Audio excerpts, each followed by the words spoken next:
Great. So class, welcome to our afternoon session. And our topic today is statement of cash flow. Our topic today, Kennedy, your video is on. Your video is on.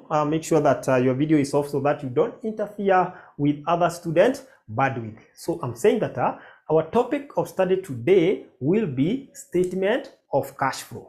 How do we prepare statement of cash flow? Remember, statement of cash flow is one of the component of financial statement. One of the component of financial statement. Of course, we have 5 components, but today I want us to focus on one, which is statement of cash flow. The standard that governs us here is International Accounting Standard 7. Please note that the standard that governs us in presentation and preparation of statement of cash flow is standard number 7. Standard number 7. Hata kama tunaweza malizia klasi yetu saa hii hapo, at least you know the standard that governs the preparation or presentation of statement of cash flow is standard number 7. Standard number 7. Please note that. So when it comes to presentation or preparation of cash flow, we have 2 methods, but I don't want to go to that direction. First of all, what I want you to get here is that we are having 3 major activities. We are having 3 major activities. For those people who are employed in a various company, if you usually prepare the statement of cash flow, more so those companies that are listed in the Nairobi Security Exchange, I know you do prepare some statement of cash flow, and there are those activities that are involved. Who can mention for us one of the activity, tafadhali? Who can mention for us one of the activity under statement of cash flow? One of the activity. Moja tu. Just mention one. Somebody. Come on. Aha. Thank you so much, Richard Ocheng. Richard Ocheng has it. So we are saying that we are having 3 activities. Na hakuna kitu ita change. They will remain to be 3 unless we put something else, or we change the standard. The activity as per now, and it had been 3 activity, and one of them is operating activities. Operating activity. All those activity undertaken in a company or in an organization in order to do what? To generate revenue. In order to generate revenue. Operating activity. Then we have activity number 2, which is investing activity. Asante sana. I can see you are still giving me those investing activities.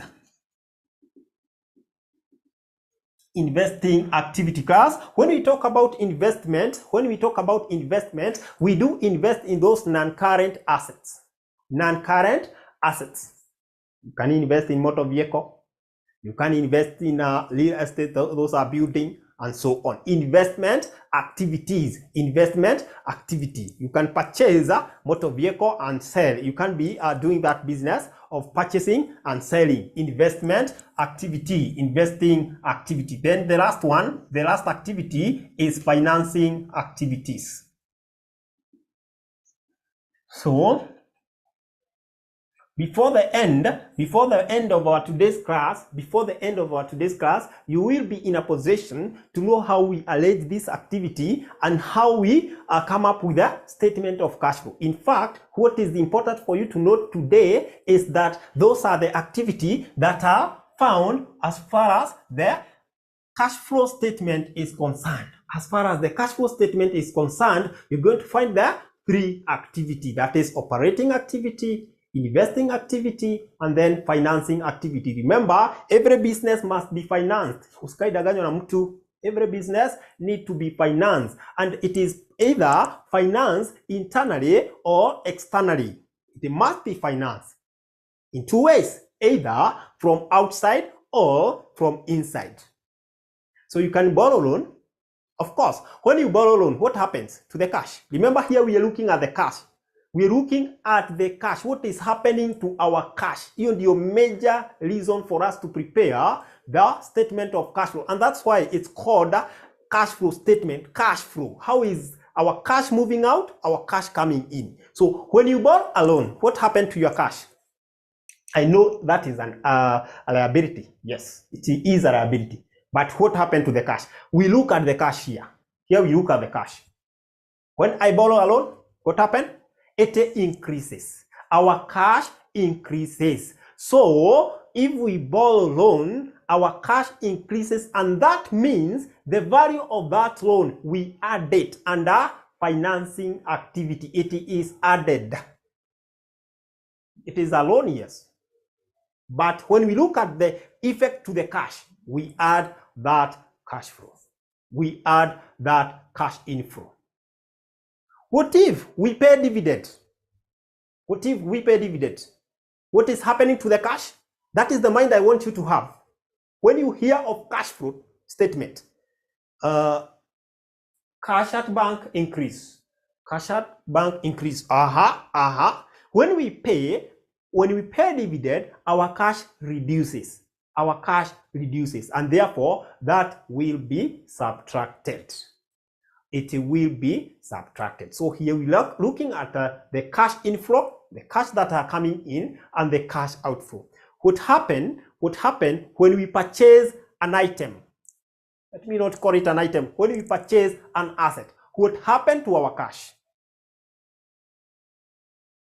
We have purchased. Tumenunua, cash reduces. Yes. So any reduction of our cash, any reduction, we just put it in words here, any reduction in cash should be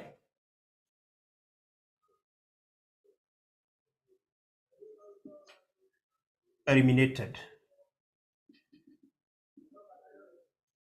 So if our cash, if any activity that we do reduces our cash, it is reducing our cash. We subtract it. We subtract. And vice versa is true. So we have two methods in preparation of this. In preparation of cash flow, we have two methods.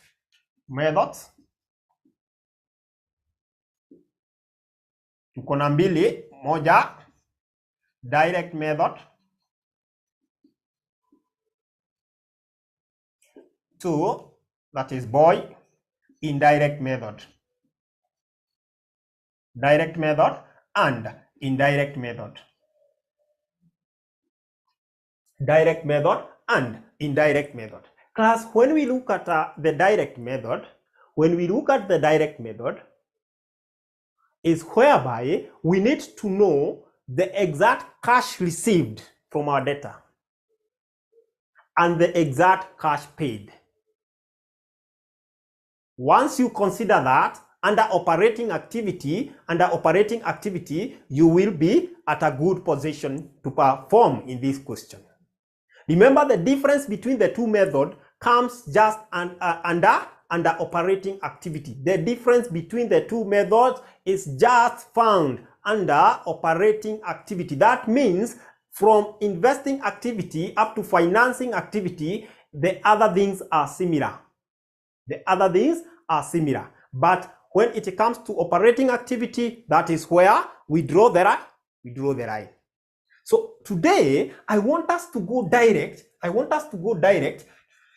to the indirect method. Mark you that for you to understand the indirect method, first of all, identify whether you are having profit before tax. It can be a profit or a loss. And then you adjust it. We need to adjust that profit before tax. For the indirect method, tunaifanya backward. Tunaanza kwa profit before tax tukisonga, ili at the end of the day, we see the balance of cash that will be carried down at the end of the day. Good. So I want us to first of all look at the format of coming up with the indirect method. Format.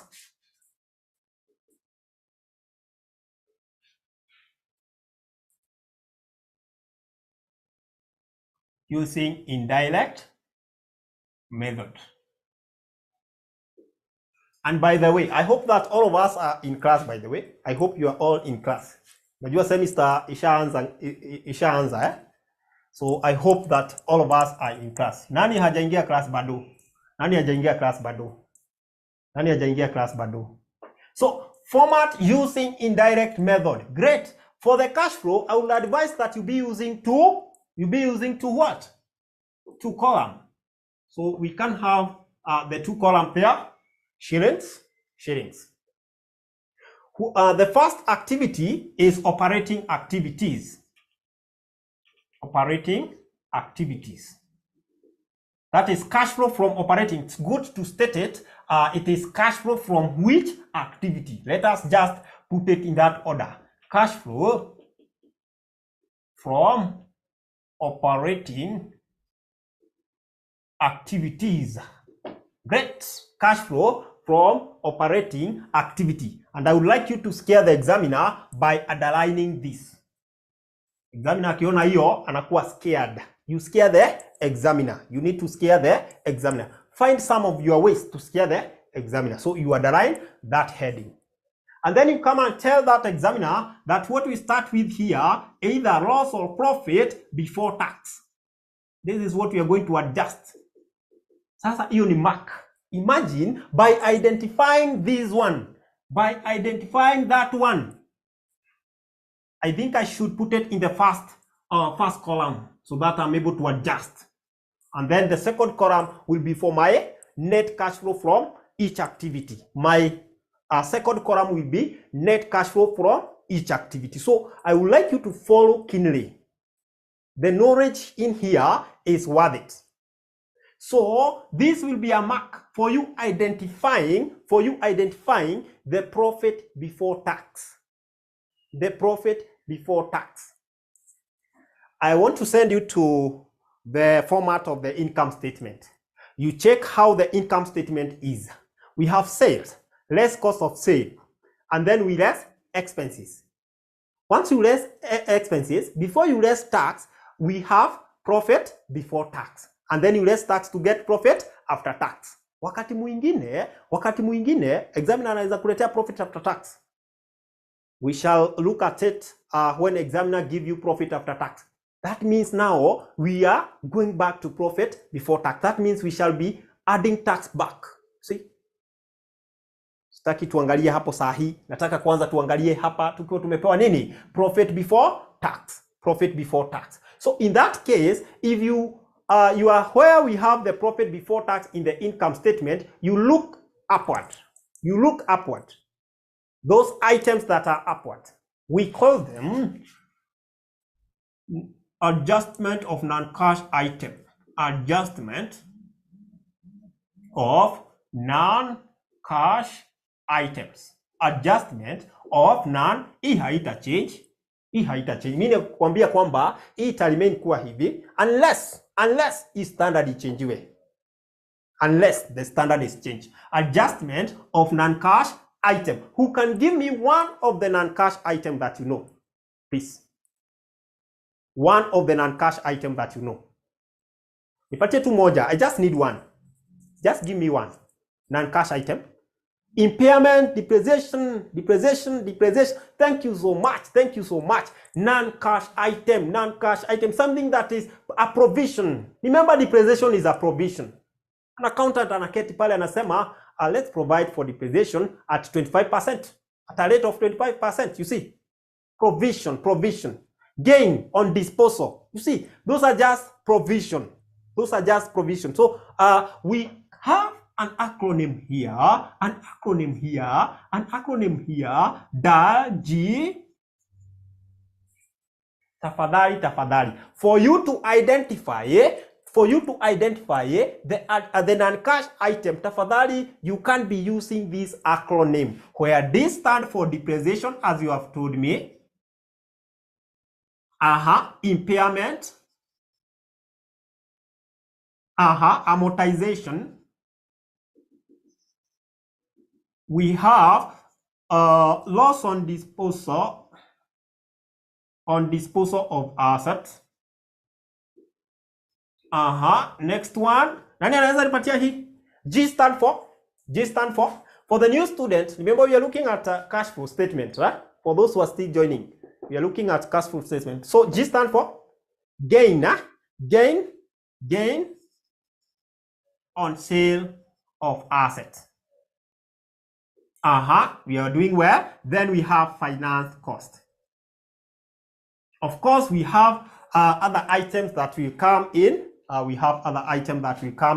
Therefore, in this case, I want you to note something. We are trying to adjust this.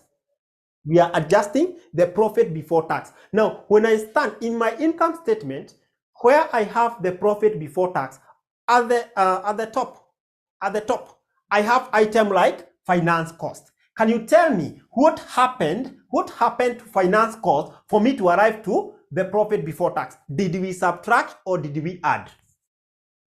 Somebody. Tulitoa ama tuliongeza ili tupate profit before tax. We are accountants. Mary anatuambia ni Masi anatuambia vizuri confidently that we subtract. Hiyo ni ukweli. That is a fact. This is a cost. This is an expense. Therefore, that one we subtract. That one we do what? We subtract. So, when it comes to adjustment, of this, we are going to add it. We are going to add. Hatutatoa. We are going to add it. The same case happened to the depreciation.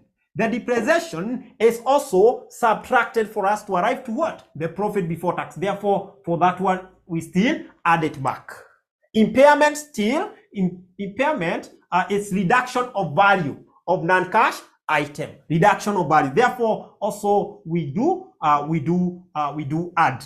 Loss still is subtracted, we add. What about gain? Gain on sale of asset. Remember, for the gain on sale of asset, we usually take it as an income. We add it. So when it comes to cash flow tafadhali, we shall be subtracting.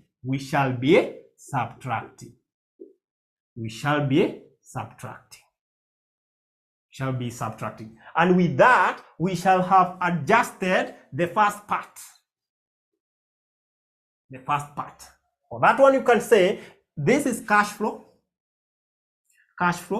before changes in working capital.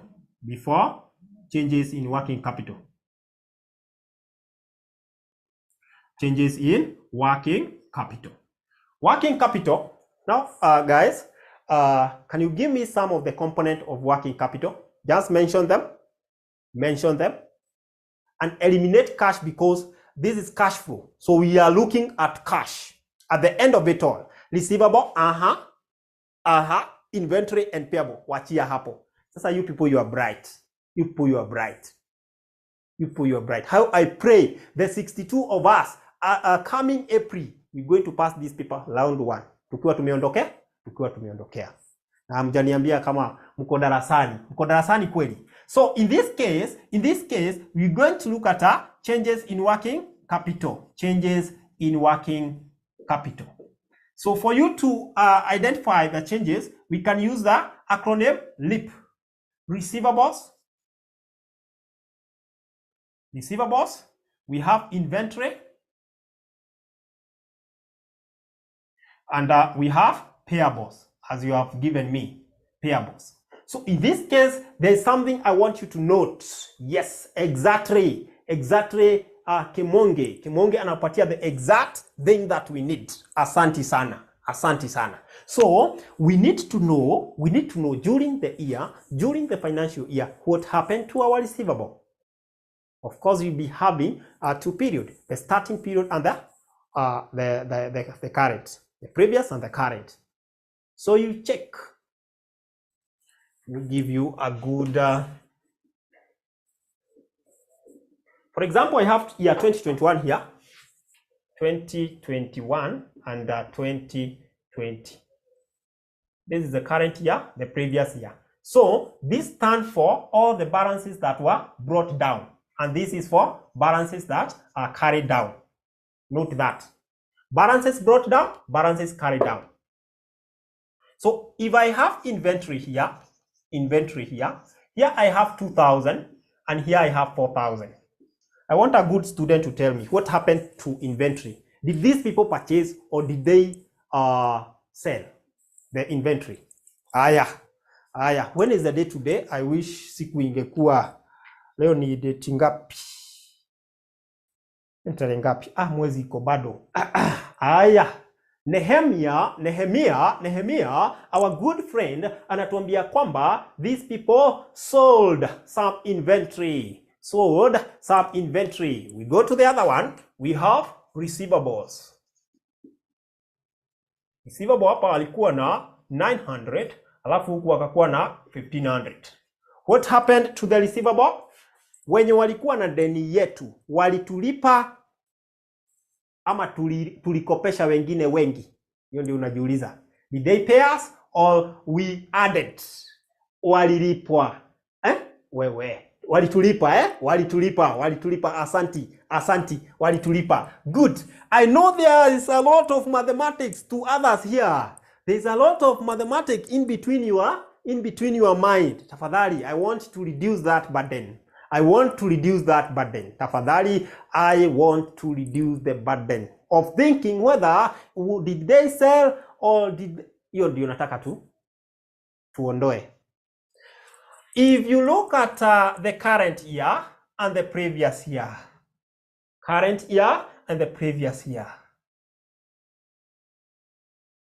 You shall be using a format here, a very nice format, that you shall be taking the opening minus closing, and whatever that you get, whether it's a negative, you just place it there the way it is. For example, let's check from the inventory. The opening was 4,000. Alafu tutoe nini? Closing of 2,000. So hao watu wamefanya nini? Wameuza.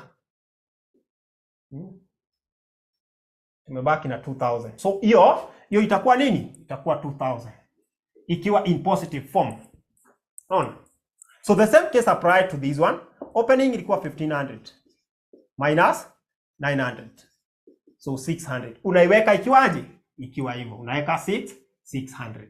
Like as simple as that. So I wish I just reverse this and have it like this. This is 2,000 and this is maybe 1,000. So opening ni ngapi? 1,000 minus 2,000. So that means tuliongeza madeni. Unakuja unaweka ikiwa negative. Are we together up to that point? For the new students who are using Zoom for the first time, for you to agree with what Mwalimu is asking, you use Y for yes. If you disagree, you use N for no, so that Mwalimu can repeat. So are we together as far as that concept is concerned? For the assets, you are to take opening minus closing. As simple as that. Don't think don't think of that. So are we together up to that point before we go to payables? Tafadhali, I'd like to get a signal from all of us. At least you have a chance to chat with us. But I've remembered something. Before we go to payables. I was almost forgetting that I need to remind you of a very nice thing that this is financial reporting. This is a good news. Is there any advanced level student here? Any advanced level student who have joined? Tuko naye. Good news to you as well. Financial reporting and financial management. We have introduced early morning sessions. Early morning. Sasa hii mimi wakati wenye nilisoma nilitamani sana early morning, but sikupata. Nyinyi mko na advantage to 7 AM. Only for the two, financial reporting and financial management, intermediate level. Advanced nakuja kwenu. Evening session still available for now for the other units in the intermediate, but hizi unazipata early morning na evening. This is from let me just say from 8 p.m. to 10 p.m. Though kuna FM yenye inaanza 6 p.m. to 8 p.m. 8 p.m. Of course, now this one you join at your own convenience. You join at your own convenience. You join at your own convenience. You join at your own convenience. Is it a good idea for us to introduce for us to have introduced this? Is it a good idea? Kindly, I'd like to get feedback. Is it a good idea? Imagine during my time, hakukuwa na hii. Nilikuwa natamani sana. Can I join the two classes? Yeah. Imagine if you pay Kenya shilling 4,800 for 1 unit. Kenya shilling 4,800. Of course, 2 installments allowed. You will join morning session. If you wish to join both, you pay marambiri. You find that these are 2 hours. 2 hours, you know, a 2 hours session. It's a complete package. This is a complete session. If you wish to join both, you just double this. Una double. You just double this. Una join zote.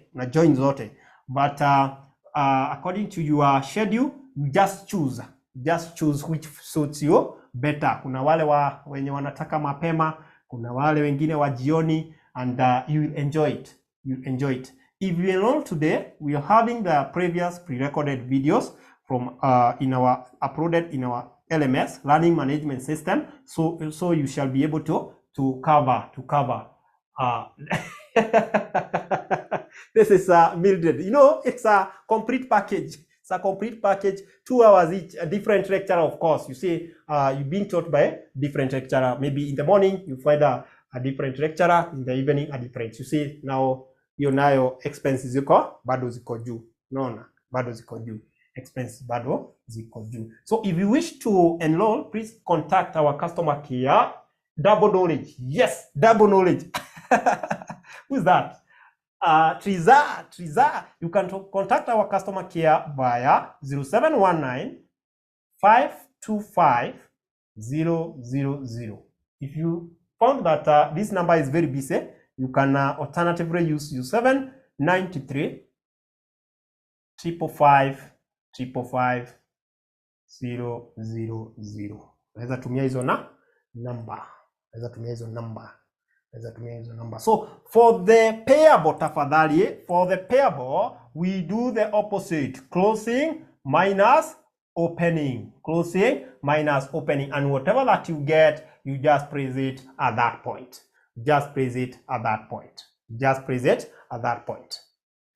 I've seen somebody asking the pay bill. Payment detail. Payment details. Tuko na pay bill hapa. Naweza lipa tu na utume hiyo M-Pesa 62 42 839. Account weka kama ni FR, kama ni FM. Unit name. Account unaweka unit name FR, FM, like that. Now utakuwa sorted. Then forward them M-Pesa message to one of these number. Class. Let's finish up here.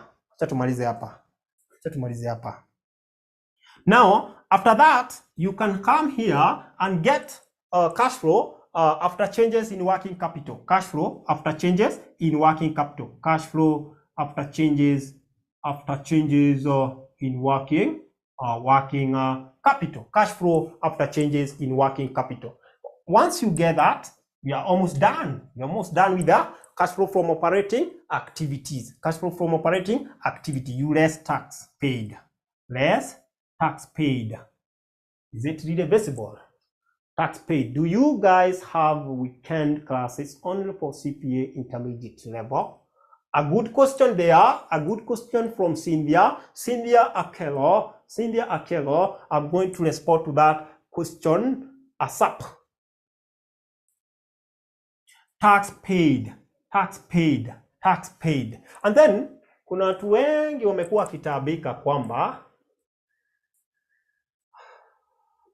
unajua wakati unapata kwamba kuna tax inaonekana pale kwa balance sheet, tax iko kwa balance sheet na kuna tax iko kwa income statement. unafaa ukue makini sana. You have to determine the exact tax paid. So you can have a tax account. Can you tell me, tax, is it a liability or an asset? Tax, liability, asset? To adjust board kidogo. Chini kidogo. There's somebody who is writing this. Yeah, that is okay. Tax, mmesema, is it a liability ama ni asset? Somebody nisaidie hapo. Tax paid, alafu it's a liability. So it has a what? A credit balance, right? So the balance brought down. Of course, kwa balance sheet, balance brought down. Kama hapa nilikuwa na ya 2021 na 2020. So the balance brought down iko kwa 2020 tafadhali. Balance brought down iko kwa 2020. Then balance carried down iko kwa 2021, and then there is that tax paid. There's that tax in the income statement. Can somebody tell me itaenda wapi? In our T account itaenda wapi? Credit ama debit? Credit ama debit? Haya, kuna hiyo tax iko kwa, tunataka to identify the actual tax paid hapa. Credit ama debit? Kimonge hapa. Remember, hiyo yenye iko kwa income statement huwa inakuja hapa automatically. Remember, tax is a liability. Sasa hapa ndio tunakuja tunasema nini? Bank. Na sasa hii ndio balancing figure, na ndio tunaleta pale. Tumeelewa hapo? Have you understood how to come up with the tax paid? The exact tax. You come up with account. It's a liability with this. Bona uandike kama bank. Okay, you can put it, inaweza lipwa through check. This is a Triza, a good question. Bona unaweka bank, inaweza lipwa through check, and so on. Yeah. Kama ukuja hapa uandike tu tax paid. Sasa Triza. Sawa. So the tax is a liability. For the sake of Martin, tax is a liability. So it has a credit balance. So the balance brought down is credited. And then balance carried down. Wakati wowote, once you find a liability, balances zake brought down from the previous period is credited, and then debit the carrying down, and then the amount in the income statement should be credited, and then you get the balancing figure. The balancing figure, it's either bank or unaweza pia kutiwa na cash. Kama useme tu tax paid, can just say tax paid. So hiyo ndio utaweka wapi? Pale. Then still the same case happen to the interest paid. Interest paid still unakuja hapa, interest paid. So unafanya the same. Hizi unatoa. Ukishatoa hivyo, now we want to utilize our column number 2. As I wrap this, is there any question regarding this information? Any question regarding this information? Swali lolote? I want to lab it. Uliza tu swali, nitajibu. I'm going to answer. Okay, for the advanced level student, nimekumbuka kwamba there are these units which we have both early morning and evening session. LM, Leadership and Management, Advanced Financial Reporting, and Advanced Financial Management. Ukiangalia, hizi zinakuwa mzigo kwa mwanafunzi. So ndio maana tunaona kwamba kuna yule mwanafunzi hawezi kuingia jioni. Akilipia ya jioni unakuta hapati time nzuri ya kusoma hizi. So such a student opt to the morning session. So at least we are able to, and also the business data, and the big thing, business data analytic, BDA, it's also in both session, evening and morning. Good. I hope that is Very clear. AMA. Let me mention AMA. Why? Hii ni muhimu sana. AMA is now compulsory. Kama wewe December exam ulifanya intermediate level na ukapita. If you did intermediate level during December exam na ukapita, ukiingia advanced level, tafadhali, hii ni unit yako sasa. Na ni compulsory. Are we together? Sasa hata nyinyi wenye tuko intermediate level, jueni kwamba AMA imekuwa sasa compulsory. Are we together? Those are good news. Hiyo ni good news. Are you getting the good news now? AMA. Ukienda advanced level from intermediate, unaipata pale. And it is a good thing. Is it not? We hear the response of the AMA. This is a good news. Some people watakai kusikia AMA. Sasa imeletwa hapo ndani tafadhali. Sasa psychologically be ready to have four compulsory papers for at good what? At bad news. So let's continue. So in this case, I have my sharings. Yeah, I have the sharings. So we are still proceeding. This is cash flow from net cash flow from operating activities. Naiweka hapo. And then class, you go to the other activity, which is investing activities. So in our next class, I know we shall be able to do, what is the time? 41. So I am having like 10 minutes. Good news, what? Watu watai kusikia AMA. Investing activities. Cash flow from investing activities. Cash flow from investing activities. This one unakuja unasikia the examiner. Akiona hivyo, najua huyu hatari zaidi. Purchase of asset. Sasa nataka tuangalie, if we purchase asset, what happened to our cash? If we purchase asset, very fast, tumalizane na hii. What happened to the cash? Tunaangalia cash hapa. It reduces, so we less. Our cash ime reduce. Sale of asset or sales proceed. I'll call it sale proceed. Our assets, our cash may increase, and so on. And then you can have your total there. You can call it what? Cash flow, net cash flow.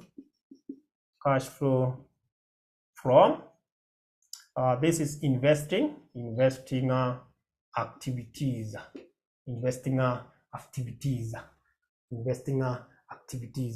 Yeah, exactly, Ketel and Vic, it will increase.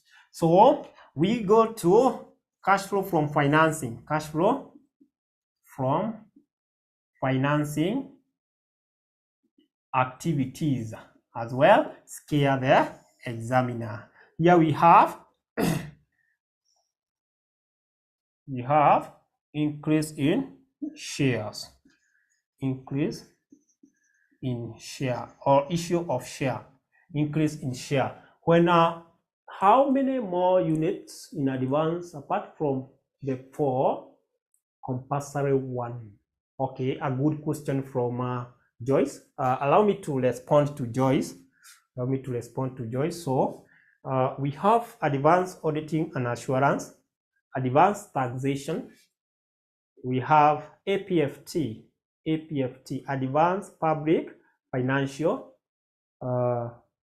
management, APFM management, advanced public financial management. So there are 3.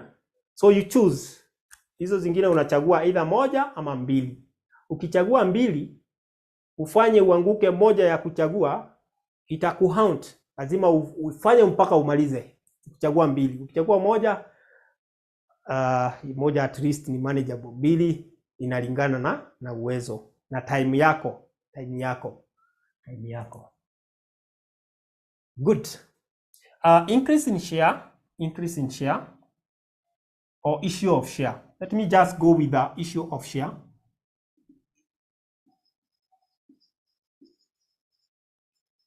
Loan borrowed. So when we issue shares, our cash ina increase. Tukiomba loan ina increase. Dividend paid. Tukilipa, our cash inafanya nini? Ina reduce, and then tunaweza pata our net cash flow from financing. Net cash flow from financing activities. Net cash flow from financing activity. Now, class, I want you to be very keen here. Now, any of the three, this net, any of the three, unaweza kuta kwamba, so it's either 5 units or 6 units. Yes. Alafu sasa after umemaliza na hiyo advanced level hizo, the specialization and the compulsory, you have to do what? You have to do the business data analytic. We call it an exit paper. Alafu after that unafanya ethic and so on na unamaliza. How is a mere being compulsory affecting advanced level units who were there before 2024? Before 2024, this is Muitavia Boniface. Asante, a very nice question. So, let's put it to that shortly. So, I'm saying that katika hizi tatu, the net, unaweza kuta kwamba, for example, this was more than this. So, hapa inakuwa ni negative. Naona? Inakuwa ni negative. So, what do? You sum them the way you get to get net cash flow from changes. Net cash flow from changes. Net changes in cash and cash. Net changes in cash and cash equivalent.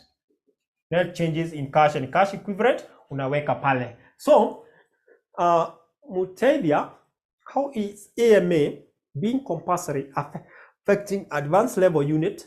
I would replace the unit with a student, advanced level student, who are there before 2024. Good. AMA, kama wewe ulifanya mtihani, your advanced level, paper zako za mwisho za kumalizia, unamalizia advanced level. You had attempted advanced level. There is nowhere utapatana na nini? AMA. Unless otherwise, wewe ngangana April umalizia hiyo kitu. Sawa Muitavia, ngangana umalizia hiyo kitu kambura. Unajua tuko kuziba unaziba. Okay. Is branch account part of the file syllabus? Good question from Matriza. Branch account? Yes, branch account iko a file. Lakini vitu kama insurance, bank, hizo zimepelekwa advanced level. So ukipatana na paper ya kutoka 2021 kwenda nyuma, August 2021 kwenda nyuma, you get something branch, not branch but bank, insurance and so on, ziko advanced level, advanced financial management. So class, you're almost there. Allow me to finish. I know some of us want to go back to work, and allow me just to finish this so that in our next class now, having the format, we will be able to do a full question. By the way, how many of you are willing to enroll with us? How many of you are willing to enroll? Nani anasikia kwamba kujisomea imekuwa tricky, a challenge? Who is feeling that? Nasikia anaweza enroll with us? Who is promising to enroll with us?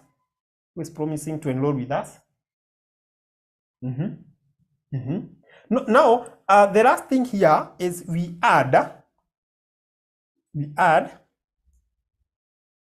cash and cash equivalent already. Thank you. Alelon, asanteni na Mungu awabariki. So you add cash and cash equivalent, hujachelewa, equivalent than what brought down. So kwa ile miaka yetu brought down iko wapi? Iko kwa our year 2020 brought down, unaongeza pale. Alafu sasa what we get as the result here class, what we get as the result here, it is cash and cash equivalent and cash equivalent carried down. And this one, it should match with the cash in the closing. Advanced level hatujaenda pia. Lessons zenye zimefunzwa ni kama 4. Unajua sasa sisi huwa tunafunza tuki, so that means those that have been covered, video ziko, notes ziko, everything is there. So hujachwa. Nione there are a lot of questions coming in here. I would like to know, kindly let me if I can pay. Yes, I did not mention the installment. By the way, you can pay in 2 equal installment. 2 equal installment. 2. We understand the economy is somehow tough, so you just pay Kenya shilling 2400 per unit. Halafu unawekwa kwa our paid group. Wewe unaendelea kusoma ukitafuta pesa. Tunajua kwamba kuna maswali hapa. Only 2 units, intermediate level, FR and audit. Hizo utapita wasi. Ukiingia utapita. Advanced level, we are already enrolled. Okay, there are those who are enrolled. Okay, there are those present. I'm already there. It's very interesting. Okay, thank you so much. This is Max Miller. Asante.